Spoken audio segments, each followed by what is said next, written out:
Hi guys, Rob Phoenix, Powwow guy here with a quick Powwow check-in. I hope everyone's doing well. It is Sunday, October 15th.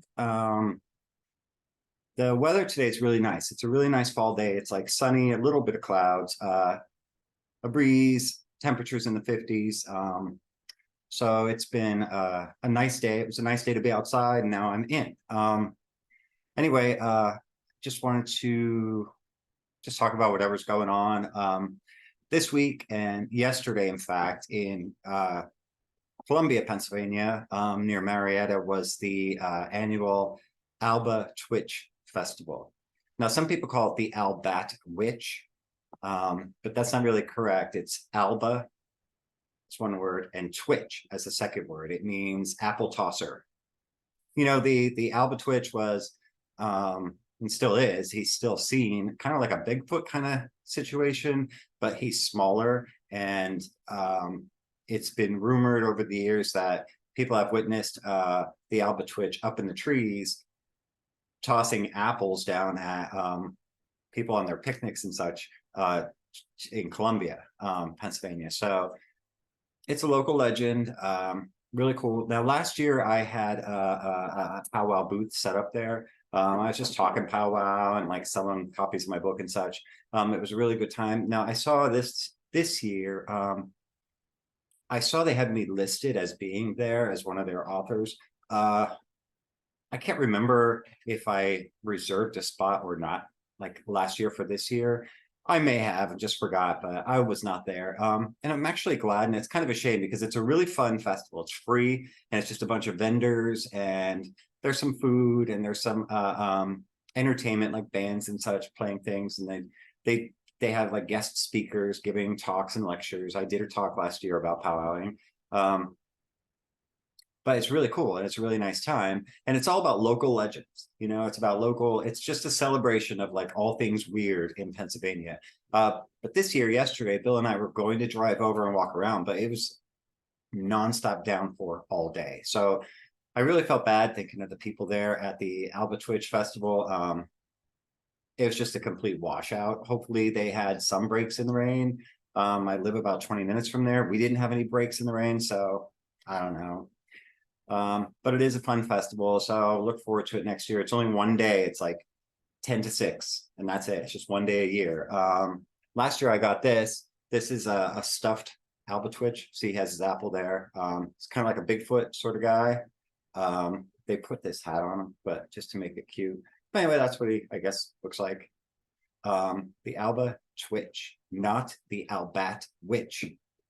That's wrong. Alba Twitch, apple tosser. So anyway, moving on. Today is National Mushroom Day, so there's a mushroom to look at. Happy National Mushroom Day. I hope you're all having a good National Mushroom Day, however you celebrate it. I'm making salads for dinner, so I'm probably not going to put mushrooms in it. Johnny and I aren't really big fans of mushrooms, but I guess it's a fun holiday, so enjoy yourselves. And also, I just finished reading this book. This is an old book. Look at the cover of it. It's one of them old school hardcover books. It's written in 1942. This copy was published September 8th, 1942. It's called Apple in the Attic by Mildred Jordan, a Pennsylvania legend.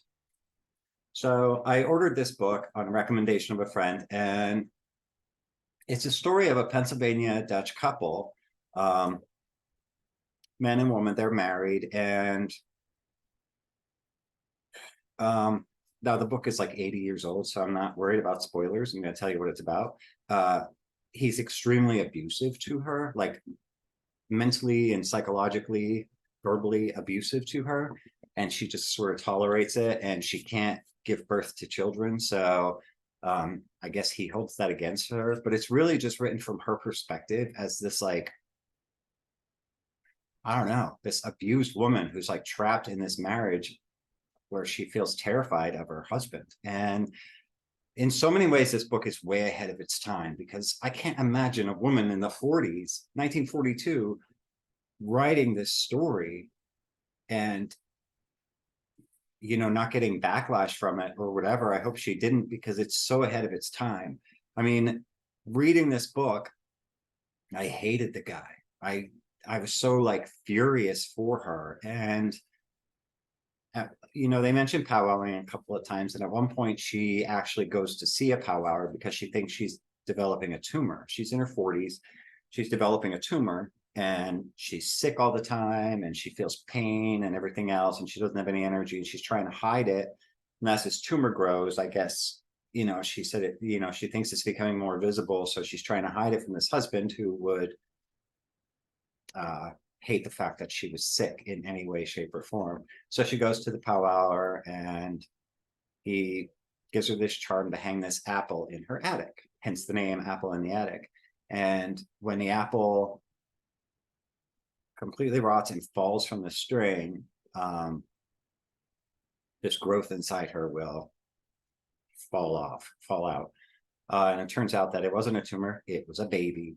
She was pregnant, and she gave birth when the apple fell. And the husband was still horrible to her. And it was just wild that she put up with him for so long. And then anyway, he got his in the end. So it's a really good book. I read it in one day. I was just because I was kind of like sucked into the story. Like I thought it's very well written. Like she did a really, really nice job writing. I mean, everything is so like, you can picture everything she's talking about. You feel for the characters, whether it's a good feeling or a bad feeling. It's exactly 200 pages, but they speak in Pennsylvania Dutch slang, and she does a really good job of like kind of spelling it out how it should sound. Because at this time, Pennsylvania Dutch was not a written language. So she was just writing out how it sounded. So you get their voice in your head. Really good book. I recommend it. Apple in the Attic. I don't know what I paid for it. I found it on Amazon. I don't know. It wouldn't have been much because it's such an obscure book. But I'm glad I got it. I'm glad I read it. And I love the cover. Look at that. Isn't that cool? The back is like that too. I don't know. It's just really old timey. A good book that talks about powwowing and witchcraft, because she thinks her husband verhexed her, and that's why she's like getting this pain that she thinks is a tumor growing and growing and growing. So anyway, good stuff. Moving on, tomorrow, Monday, October 16th, I will be speaking at the Mountjoy Historical Society. It's their like monthly meeting. So once their meeting is done, I'm going to be the guest speaker to talk about powwowing. Well, and because it's October, they wanted it to be like a little on the spooky side. So I'm going to talk. I'm mostly going to focus on like powwowing and its a view of hexerai and how powwowers combat hexerai, that sort of thing. It is a free talk if you want to attend. It's at the Mountjoy Historical Society. I believe the whole thing starts at 7, so you have to be there like a little before 7. And then I think they'll have a 30 to 45-minute meeting, and then is my part to talk. I'm going to try and talk for like 30 minutes or less, and then just let it open for people, because usually when I do things like this, especially at historical societies and libraries and such, the attendees all know powwow. They all know about it. They've had experience with it. It's in their family, it's in their history, whatever. So they all have their own stories to share. And that's really where you learn the most. Like as a powwower in modern times, hearing those older stories it's invaluable. It's education that you're not going to get in a book. I mean, it's those firsthand accounts. That's really where you learn. And when you interact with the actual people, the actual Pennsylvania Dutch culture and such. So it's going to be a good time. Again, it's free, the Mountjoy Historical Society in Lancaster County. And that's really it. There's not much going on here otherwise. It's just been busy here. A family member died on Friday the 13th. So I'm not sure how I feel about it yet. If I'm going to attend the service and such, I don't know. I might not. You know how families are. We get, every family has its own stories and its own drama and such. And I would rather avoid all that. So I may not be going. But if you knew who the person was, you would know that it would be very fitting for her to have passed on Friday, October 13th. Because she was like a wicked witch in every sense of the word. Anyway, that's that. That's all I really have to say. Just check out Melissa Bishop's page for her powwow style. She's doing a lot of like little shorts and such. So that's fun. She has a lot, she focuses a lot on like her Orthodox, Christian Orthodox practice and such. So that's really educational, interesting. And that's really it. So I hope everybody's doing well. Again, happy Mushroom Day. However you celebrate it, be safe and be careful and don't drink and drive on this most sacred of holidays. But that's all I had to say. So until we meet again, God bless you guys. Love you. And let's talk again soon.